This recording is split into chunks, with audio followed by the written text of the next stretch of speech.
glasses. No, these are my new glasses. Do I look good? Oh, you better put the lights on. I'd like to see it better. Like this, come on. Right. It's good, isn't it? It's see you as well. It's good. Right, okay. I'm not an archaeologist at all, I'm just an entertainer. Right, so anyone who watches Casualty will have seen me dressed as a woman. That's something else. So how am I going to do this without the light on me? Over here, that's better. Oh, is this wonderful? So now, I've got to say, has everybody paid for this lecture today? Because we're going to pay for that tower thing, you know, and you all get free refreshments. So just double checking, if this was Lantworth Major, they would all try and get a freebie. I know that's true. So with my various OCDs and various strange things, I came out to this church on Sunday, and it was a wonderful event. I'm going to put that over there in a minute. So, right, it was a wonderful event because I came into this church. I've been here for 25 years. And the first time I came here was 25 years ago with my granddad, Noah. The church was very, very different then. And in fact, the church itself, in everything that you see around you, and even the wonderful tombs back here, it was an absolute pleasure to actually see these effigies. Everything's totally changed, and in 150 years, even the tombs, even one set of the effigies there, the box tombs in there, even one of them has actually moved location since they were recorded in the 1880s. And there's lots to be said about this building, so much to be said about this building, that I was starting at 2:41, and I'm thinking, I need 2 hours, so maybe I'm not going to be able to do this in 2 hours. I've given you a pen and a card so you know who I am, and I've noticed those two guys at the back didn't even get a card or a pen, so I do apologise. Okay? Accept my apology, okay? Your wives have got them. You've actually got wives. No, that's fine, okay. Don't worry about it. I don't want to upset anybody too soon. As for me, I'm an archaeologist. I'm 40-something. I lie about my age all the time. I've got a master's degree in archaeology, which is wonderful, from the University of Highlands and Islands. And one of the things that I do quite a lot of is looking at archaeology in the landscape, and I actually teach about 8 to 9 classes a week. And one of my classes is a fairly big class in Lantworth Major. In fact, we fill the room at the Heritage Centre, and that's every Thursday. And that's 10:15 at the Heritage Centre. We've got other classes as well. And I've always wanted to teach a class in St Athan, but haven't really seen that there's interest in my type of archaeology and anywhere to do it. But then again, if people are interested in having an archaeology class to look at world archaeology and some local things, have a word with me at the end. And finally, before I even say any more, I am actually an author as well of a book, three books. I've got 3 books coming out this year actually, and it's called The Romans in the Vale Glamorgan. Anyone would like a copy of that book today? They're in that box there. They're not free. You can have them for £10 or £20 signed. No, what I usually say about my books is I'll only sign it if I see you again. And when I see you again, you can always comment on the book, so I can get things right or wrong in the future. So what I did when I came out here on Sunday, I took a load of photographs. And I'm not exactly sure the photographs are going to completely work today, because probably the resolution and stuff. But you are obviously all aware of the church and you know what's going on. And probably the only way I'm going to be able to do this is sort of cack-handed, is sort of by there, so I can control my little machine, or I might be sort of wandering around a bit. We'll just see how it goes. Now, I know that you've all got your formed ideas of how this church is and what the history is. And one thing I've decided is, because there's so much to cover in this church, it's just not going to be so easy to do it all and to actually do it justice. So I'm not going to rush through my slides. And if I only get halfway through, then you'll have to invite me back again. There you go. And you get another business card and a pen. And you get into the inner zone if you've got a copy of my book, and I get to sign it. So I would immediately say, to start off with, that this church is extremely dark. Okay, there's not enough light in here, which tells me that sometime in the past, I know the lights are out. Oh, don't be so silly. Sometime in the past, and not so distant past, there were a lot more windows, and obviously the windows were a lot longer than they are today. Particularly that back one over there. And I would say, but as you see the stonework coming down, it would have come all the way down, okay? And that's a clue. These windows would have been a lot longer. And this is what the stonework is telling me, okay? And somebody mentioned that there's somebody in the room who believes that this is in the middle of a monastic landscape. And that's something, yes, there you go. That's something that I very much believe, because you've got a long walkway to this church and it's in the middle of nowhere. And that walkway to the church is reminiscent of something a lot bigger, of something a lot more important. This church, like Coy Church, which is one of those mysteries in the landscape. Coy Church is such a mystery, isn't it? It really is. And there's cut stones in Coy Church, and they've organised these cut stones into new monuments, and it's wrong. And a lot of what we do know about this church hasn't been looked at and examined for decades. I went on a website that my organisation uses called Covline, which is run by the Royal Commission on Ancient Historical Monuments. And as I'm reading through it, I'm thinking, that's wrong. And actually, the information that they got their source from is from a publication that came out in 1890, and there's this one here, okay? Archaeology Cymru. And the descriptions in this have not been updated from what I can work out on the websites for 120, 100 to 30 years. And what I'm finding about the tombs in there is very different from what's published and from what we know.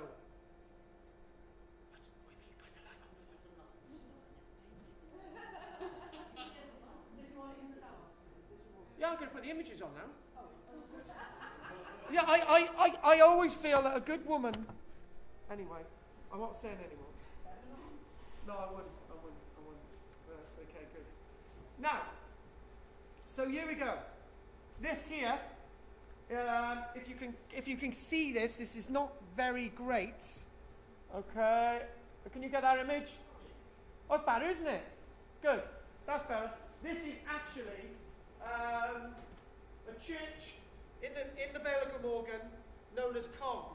This is St. Peter's Church at Cog. And what we found with the church at Cog is very, very different from what the published information is. And I'm going to start off with where I always start off when I'm looking and explaining about churches. I've already upset one. He's already gone.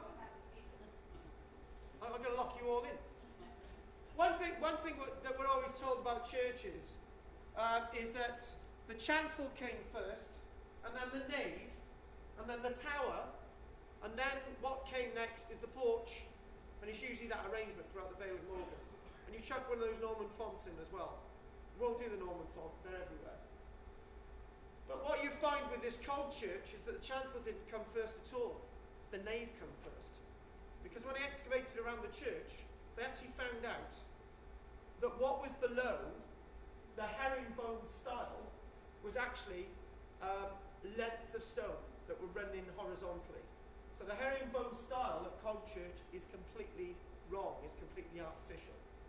And this is actually on the chancel bit, and it's so badly organised, you go a bit further on to the nave, and what you do find at Cog is that the nave at Cog is actually the same stonework, this type of stonework, that you see with the medieval village. You can't really see it. How are we going to do this?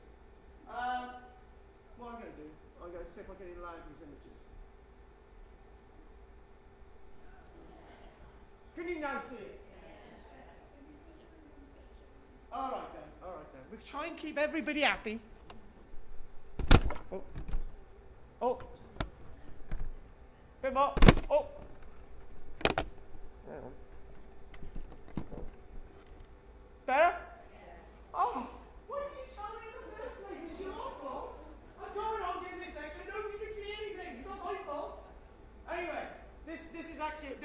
I'm doing this is that it's got repercussions for this church.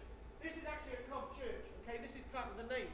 And one thing you can tell is that the church was only about 8 courses high, and the rest of it was timber and wattle and daub. That was their original church, and that was their original church in the 1300s. And there's no reason to say that this church wasn't like this. It probably was, and the nave probably come first. So that's a revelation. That's a revelation in itself. And we know that these stones have actually got fresh break marks on them, because when this church was being rebuilt and restylized by the Marquis of Bute in the 1870s, they put so much stone above that it started cracking the foundation stones. So we know that these actually come first. I'm not saying that that's the case here, but don't always believe that the chancel comes first. In some cases, the nave comes first, because this is a long open space. Okay? And it's a very different sense of religion. It's a very different sense of interpretation. And whenever you go into any building, this is what I say to anybody, go into a building without the guidebook, and then look at the guidebook. And then you'll really start to understand how the building comes together. Moving on again. What I need is one of these little slaves from Mountain Ranger. Here we go. Can you see that there? That long length of wall? So what I want us to do now is actually look at what the published information says about this. You don't really need to be able to read this. But this is actually from the Covline site, and it basically says the church, this site is dedicated to Athan, and we think it's Tathana, all those different things. And it's said about the decorated style, and it goes down and down and down. And it actually says, it starts talking about the tombs. And it talks about the tomb of Sir Roger Berkerall's, which is the one at the end, okay, at the transept. And the figures also display more naturalism and the knight's feet and so on. The tomb chest is decorated with various figures. And it says all that.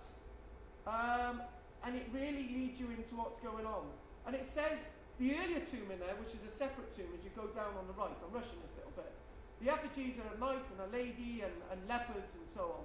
And the panels of the chest tomb displays kneeling figures, ladies on the west and north-hand sides, and knights, each sharing a book. There are also knights at the corners, right? But this is based on description that was originally written about this in the 1880s. Since then, on one side of the tomb, all the figures' faces have been hacked out. That's what's happened in 120 years. So there's been big changes. This hasn't been updated. But what I want us to do, I want us to get straight into the nitty-gritty, and there you are. You're leading directly down to the church, as you know. And this big space, this big area, tells you that there's something more going on. It's a big processional way to the church. It almost looks monastic. It almost looks like there's something missing.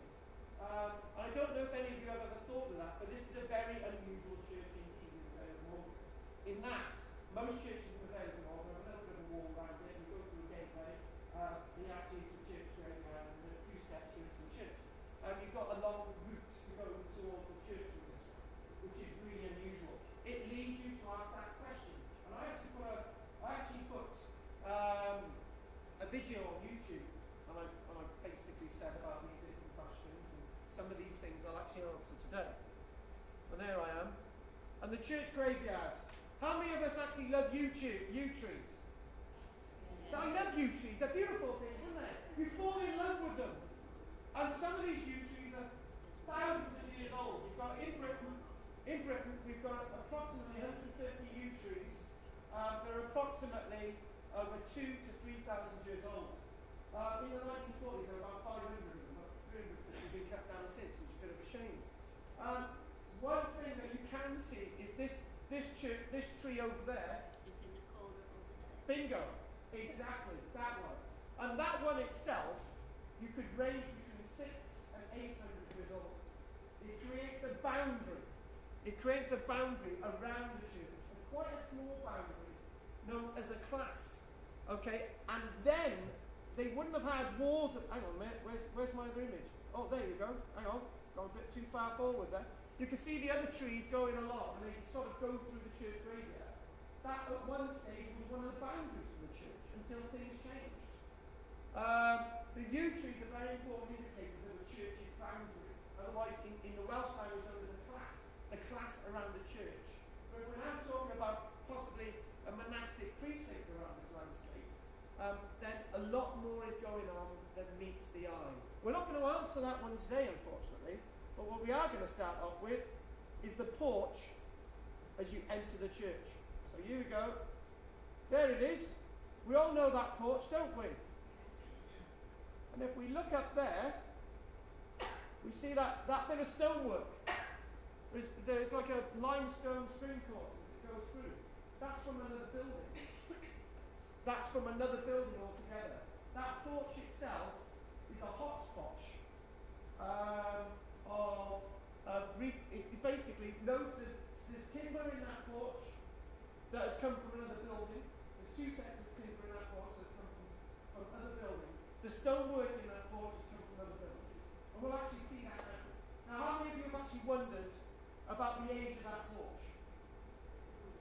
Yeah? It's not as old as people say. We can start off with that. And how do we know that? Well, don't really notice that bit, but what we do notice is, before you go inside, look at that doorway.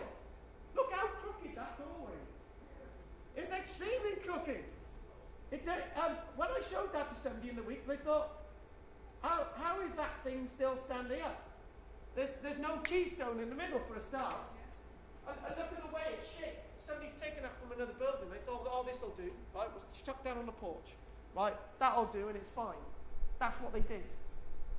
But so the porch itself, the material in the porch is really old for buildings that probably date from the 1300s, but the porch isn't from that day at all.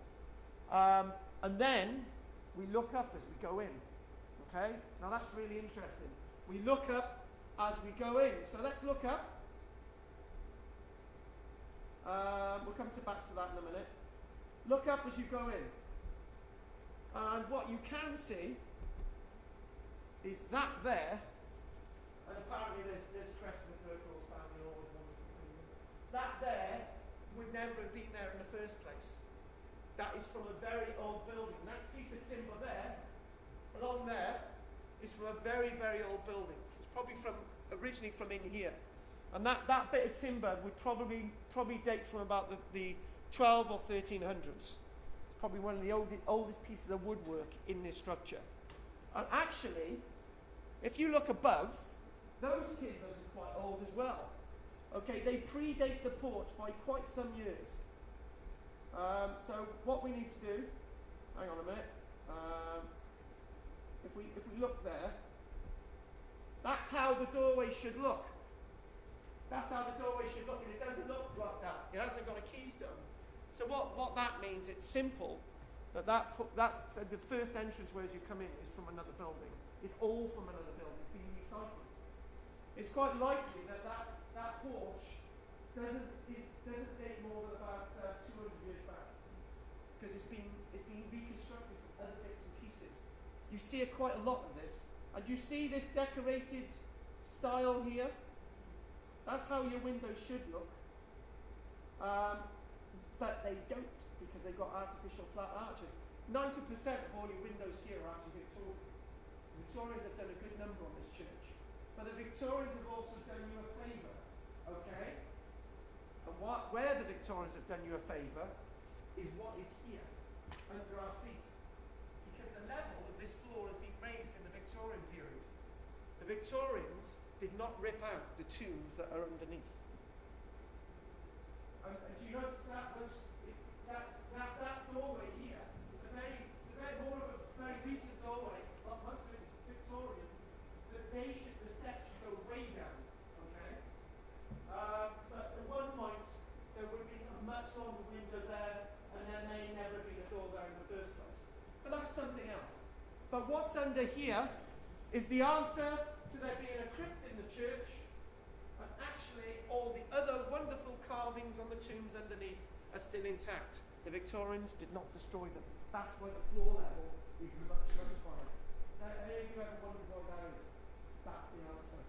I'm not going to ask you to rip up the floor and let's see what's underneath, because it's quite a cosy little church, this, isn't it? And if you look there, this here, that's what the inside of a building would look like from about the late 1300s, 1400s.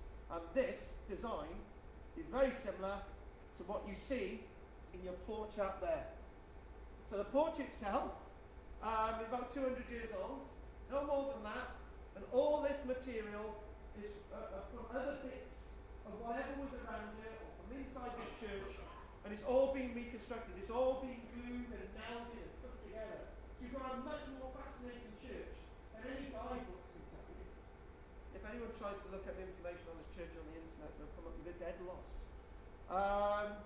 So there you go. Oh, and I mentioned, can't really see it, but when they actually, I know somebody in the room wants me to mention this. As you come in there on the right, you've got a bit of timber that's detached there, and if you put a few little timber dowels in there, the whole thing will come back together again. Not much of a work. I know you've got to get permission for these things, but these things can be done. So that'll give you a bit more longevity on the porch there. And there it is. At one stage when I know you want me to do this next bit, don't you, about the entrance. We're going to have a little bit of a story in it, but this is as you come in, okay? Originally there wouldn't have been a porch to come into the church, but it may have been that there was a lot more out there, okay? And I'm going to tell you a little story. Lots of churches in Wales have a legend associated with them. And the legend tells us quite simply that lots of churches in Wales are frequented by evil spirits. How many of you have heard that before? Hands up. There's at least two. That's why we got the yew tree. But the yew tree have the different purposes. The yew trees are to ward off evil, and they're to keep cattle away and all the rest of it. In some churches, you have a north porch and you have a south porch. Not really sure whether there was a north porch in this church at all, but you've got a south porch, okay? And when you've got a church with a north and a south porch, the process is quite simple. And they've got this at Lantrisant Church. And when you approach the church at Lantrisant, and it's a funeral march where you've got somebody at the front ringing a bell, and you've got somebody reading the rites, a priest or a vicar or a reverend or whatever church you are, and you've got the coffin bearers, the pallbearers behind, and they're coming towards the church. There's somebody inside that church who says a blessing and opens the north door and rids the church of the evil spirits. The north door is open to rid the church of the evil spirits. So as then, they immediately slam the north door shut and they open the south door. And then the funeral procession comes into the church, and there's a service and everything's happy. The bells still rung to stop the evil spirits coming into the church from the south door. And then, this is very interesting. It depends on which church you're talking about, because there's about hundreds of churches in Wales. And then, as they're leaving the church with the bell being rung, and the clergyman and the pallbearers, as the south door is closed behind them, the north door is opened, and the evil spirits are allowed to come back into the church. And I don't know if any of you have heard that, but the whole point of having all the services and all the readings and all the rest of it is to make sure the church is pure every single time. And that's very important. So I thought I'd mention that. I know it's not really got to do with this church, but we had to stick that in there, just to keep you happy. I wandered around the church graveyard, and one thing I noticed with the church graveyard is there's very little in the way of medieval pottery. There's no Roman stuff, there's none of that stuff. And it's quite likely that the area around this church has been hallowed ground for a very, very long time. Think pre-Norman, think before that, for a very, very long time. And the yew trees come into all that. I looked around the church graveyard, the only things I could find The odd human rib bone and the odd femur and bits and bobs sticking out of the soil. Yes, I did find some. And I sort of put a bit of soil over them and said, look, I'm sorry, mate, or missus. And there were a few animal bones, but that was it. And then there's little bits of modern pottery, and there's little bits of slag out there and all the rest of it. But the church graveyard is very interesting in that there's very little alien material. So that means, not alien.